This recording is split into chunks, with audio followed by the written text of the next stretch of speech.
کل آپ کو پتہ ہے جو روم میں اٹلی میں ویٹیکن سٹی میں نئے پوپ منتخب ہو گئے جی جو کیتھولک کرسچنز ہیں دنیا میں 1.4 ارب کہتے ہیں کیتھولک کرسچن ہیں دنیا میں، ٹھیک ہے. تقریباً 1.5 ارب ان کے یہ رہنما اور راہبر منتخب ہوئے ہیں جناب. تو ایک تو کنگریچولیٹ کرتے ہیں پوری کیتھولک کرسچن کمیونٹی کو. پوپ رابرٹ فرانسس پریوٹ اچھا تو 69 ایئرز اولڈ ہیں اور یہ 267 میں پوپ منتخب ہوئے ہیں اور یہ پہلے امریکن پوپ ہیں اچھا. ان 267 میں سے جو پہلی دفعہ امریکہ سے منتخب ہوئے ہیں کوئی پوپ، اور یورپ سے نہیں ہوئے؟ یورپ سے نہیں، امریکہ سے. اور اس سے پہلے جو ہوئے تھے ویسے پوپ فرانسس جن کی میں نے ایک منٹ بات کرنی ہے وہ ارجنٹائن سے تھے، آپ کو پتہ ہے. جی تو یہ امریکہ سے پہلے منتخب ہونے والے پوپ ہیں. ٹھیک ہے. اور دوسرا یہ کہ 2023 میں یہ ادھر آئے تھے.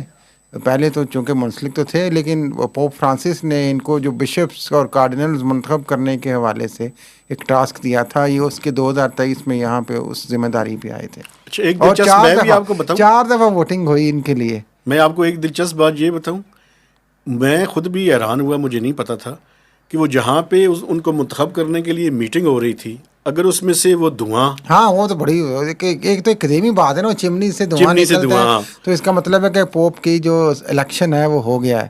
ٹھیک تو ہے. اس انتخاب کے بعد وہ کوریڈور اور پہ اگر آتے کالا ہیں دھواں نکلے تو؟ کالے کا مجھے نہیں پتا، لیکن سفید دھوئیں کا مطلب ہے کہ انتخاب ہو گیا. اگر کالا دھواں نکلے تو اس سے مطلب ہے کہ منتخب نہیں نہیں ہو. ہو، ابھی وہ پینڈنگ ہے. پہلے 2-3 دن پہلے کوشش ہوئی لیکن وہ نہیں وہ ہو 4 سکا تھا. دفعہ ووٹنگ ہوئی ہے ان کے جی لیے، 4 دفعہ. اور یہ ویسے جو پوپ فرانسس جو دنیا سے چلے گئے 1 ماہ پہلے، جن کے بعد انتخاب ہوا ہے، وہ آپ کو پتہ ہے وہ بھی کوئی کافی عرصہ رہے ہیں، تقریباً جی 1 جب سے دہائی ہم سے جانتے زیادہ. ہیں جی وہی تھے. نہیں 1 دہائی سے زیادہ تھے وہ جی منتخب ہوئے تھے، اور ارجنٹائن سے تھے وہ.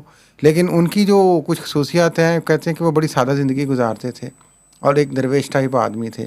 اور آپ کو پتہ ہے آخری جو ان کی سپیچ تھی وہ غزہ کے حوالے سے تھی. غزہ میں وہ پیس کے حوالے سے بات کر کے گئے تھے. اور اپنی جو ان کی جو عراق جب گئے تھے وہ، تو عراق میں جو انہوں نے ایک گاڑی یوز کی گئی تھی ان کے لیے، وہ انہوں نے غزہ میں بچوں کے لیے ایمبولینس کے طور پہ وقف کرنے کا وصیت کی.